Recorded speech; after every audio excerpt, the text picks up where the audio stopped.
ఎండేసిదా ధనియాల పొడి, పసుపు పొడి, ఉప్పు, ఒక మిరప్పొడి, అల్లం తెల్లగడ్డ పేస్ట్ కొద్దిగా అన్నీ వేసి బాగా కలిపేయాల.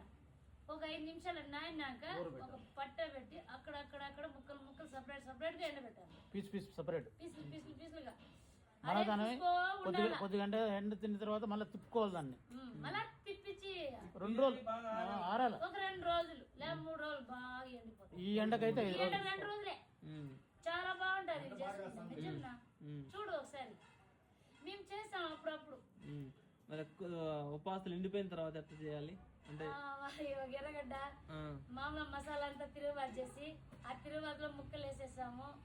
ఒక 2 వంకాయలు, ఉల్లగడ్డ, ఒక 2 టమోటా అన్ని నూనెలో వేయించేస్తాం. మసాలా వేసి బాగా అన్ని కలబట్టేసి కొద్దిగా మనకి ఎంత నీళ్ళు కావాలో 1 గ్లాసు 2 గ్లాసు మనుషులు బట్టి వేసేసి ఒక 4 ఒక 5 విజిలు కుక్కర్లో బాగుంటుంది. ముద్దగా బాగా వస్తుంది.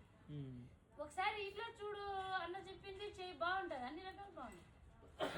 ఉల్లగడ్డ లేకుండా చేయాలంటే అట్టే టమోటా, ఎర్రగడ్డ మిక్సీ పట్టుకున్నా ముక్కలుగా కోసుకునే చేసుకోవాలి.